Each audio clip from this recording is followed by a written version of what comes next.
Welcome back, YouTube. It's your host, Bruce GNT. And look, we gotta talk about this. Kathy Hochul was not getting any breaks. Like, not on the level of Eric Adams. Not on that level, because he's catching it left and right. But she's catching a few lefts, and I don't know how she's gonna respond to it, because now apparently counties within the state of New York are kind of defying what she had set in place, with New York being a sanctuary city and everything like that. And they're saying, hey, look, we're going to take this into our own hands when it comes to the migrants, and we're going to get them out. We're working with the federal government. Screw whatever you got going on. Look, I'm not going to waste your time with me talking about it. I'm going to let you guys hear from the horse's mouth. Well, despite blue New York State sanctuary status, some counties are taking matters into their own hands and helping ICE agents track down and deport criminal migrants to keep their residents safe. Nassau County is one of those areas siding with the federal government over the state, and legislator Sam Getz joins me now. Sam, good morning to you. So Governor Kathy Hochul is not playing ball with Donald Trump or ICE, but Nassau County is. So tell us how. Hi, good morning, and thank you for having me. Well, first, this administration, County Executive Bruce Blakeman, the first thing he did when he took office back in 2022 was sign an executive order that said Nassau County is not a sanctuary county. So his position on this illegal immigration has been clear from the start.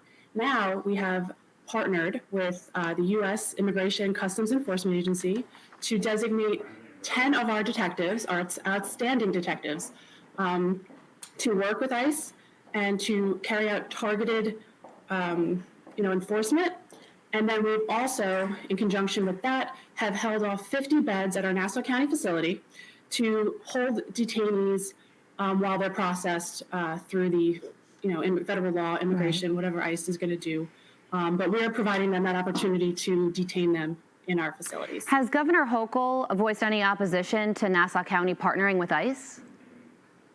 I have not heard some, but my guess would be yes. But I have not specifically heard anything. Well, understood.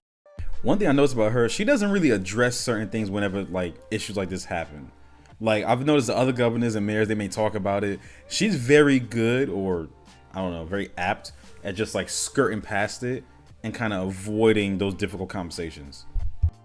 So Long Island has battled transnational gangs like MS-13 for years. And two examples: in Nassau County, a Honduran national raped a young girl, and a gang of South American robbers cut their ankle monitors off with their own burglary tools. Serious crimes are being committed in Nassau County, and I'm sure that's a major motivating factor for you in doing what you're doing. Absolutely. In New York State, we have laws that prevent criminals from being detained. We've lost the judicial discretion to, and we just release these criminals back onto the streets to reoffend. So this is giving us an opportunity to fight back in a way that we can by using our federal partners and making sure these dangerous criminals are not just re-released into our community. Yeah. Nassau County was rated the safest suburban county in the country, and we are really proud of that, and we are doing everything we can to remain the safest county. Yeah, suburban county. It is a sanctuary state, though, so which means that police can't coordinate and work with ICE. So how much more difficult does that status make it for you, even though you're trying to find workarounds to get the criminals out of your county? It definitely poses challenges. There's lawsuits and things like that continually come down from Albany, but the federal government preempts state law, and we're doing what we can under federal law to work with ICE. When you partner with the federal government, like what we're doing now, they designate 10 of our detectives will have the same authority as ICE. They will be operating as ICE agents in conjunction with their regular detective duties. But they're empowered to make those arrests of those who are illegally here. And if they have a judicial warrant or something that would indicate that they are illegally here and committed a crime, we are now able to detain them. Well, since President Trump took office, there has been a 627% increase in ICE arrests, and 1,650 migrants have been deported to Mexico's interior, not just across the border, but deep into the country, closer to Guatemala, to make it much more difficult for them to get back into the United States. So ICE is doing all they can, and so are you in Nassau County. Legislator Sam Getz, thank you so much for joining us. So I've never really in depth talked about the whole migrant crisis or what's going on with the immigrants and everything like that. Not really. I've given like a little bit of snippets here and there about how I feel about it. But my question to all of you, right? Obviously, don't forget to like, don't forget to subscribe, and comment down below. Tell me your thoughts. My question to all of you, right? Why are you, if you are opposed, if you're not, you can still tell me how you feel. But I mostly want to hear from people that are opposed to this. Tell me why. Do you feel like it's not humane enough?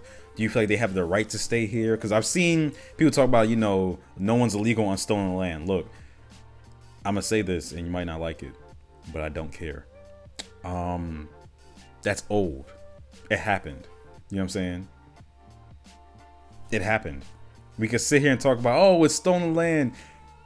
But for the past 200 or so years, it hasn't, like, people have owned it in a sense. Yeah, they took it. It was wrong. I'm not justifying it. That's not what I'm doing. But what I am saying is that if you want to keep using this mentality of no one's illegal on stolen land, look, do two things, right? And I mean this from the bottom of my heart.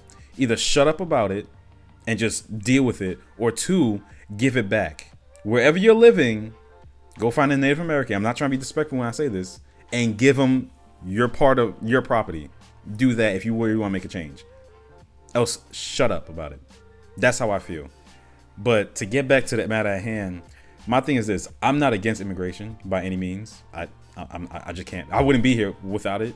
Many of my family members wouldn't be here without it. But my thing is, I don't see how people can justify illegal migration. If they came here illegally, that's not right. That's wrong. That's not fair to people that use their blood, sweat, and tears to get over here and do it the right way, and money, because it's not cheap. Utilize their money to do so. So if you can justify why you feel like they should stay or whatever have you, and how we should go about that, sure. Because also another thing that I'm a big proponent of is making sure the judicial system, when it comes to helping people helping people get legal status within here, once they do it the correct way, that should be revamped. I saw a video where this woman, she was talking about her father, and apparently he's been here for 30 years and still legal, and it's because he's been going through his own strife and troubles, and then getting scammed by several different lawyers. We should revamp it into the way to where something like that doesn't happen. And if it does happen, the people that are out there taking advantage of people that don't know any better, they have to pay in some way, shape, or form. But doing it like this is not going to work. It's not. We need to vet to make sure that people that are coming in here are decent people. And you might be saying, you know what, that's hypocritical because they got bad people here. Yeah, but they were just born here. You can't do anything about that. Once they do something wrong, you catch them, you book them, they go to jail. But the people that just come here and there's no documentation of them, what I'm saying? We have to do something. There has to be the rule of law. And the rule of law so far is you can't come here illegally. That's it. It's not to say we have no immigration process and people have no choice. We have one. We have one. But like I said, if you can vouch for it, give me an idea. What is it that you're feeling? How you feel that it's wrong? Because other presidents have done this before, and there hasn't been this much of a pushback. And I feel like this is one of those situations where it's just because it's Trump. Oh, it's orange man bad. And it's like, look, you don't gotta like the motherfucker. But you know what I'm saying? You can't tell me that you think this is just wrong to get people that are not supposed to be here out of here, especially the violent ones and the criminals, especially in New York. New York, like I've said many times, I love New York. I love my home. New York has its own troubles. The last thing it needs is extra gangs and extra people that are not there to contribute positively to the ecosystem. You know what I'm saying? That's the last thing that they need. But yeah, that's my sermon on my little soapbox. That's just how I feel. That's just what I'm thinking about it. And like I said, I'm being for real. I don't want this to be an echo chamber. I want everyone to get their thoughts off, to tell me exactly how they feel, and just do it so we can have a dialogue, so we can talk, because I'm interested in knowing. You guys know the drill. If you enjoyed this video, leave a like, comment down below. Like I said, remember what I said. Tell me exactly what you feel, and tell me how you're trying to justify this. And subscribe if you want more. Peace.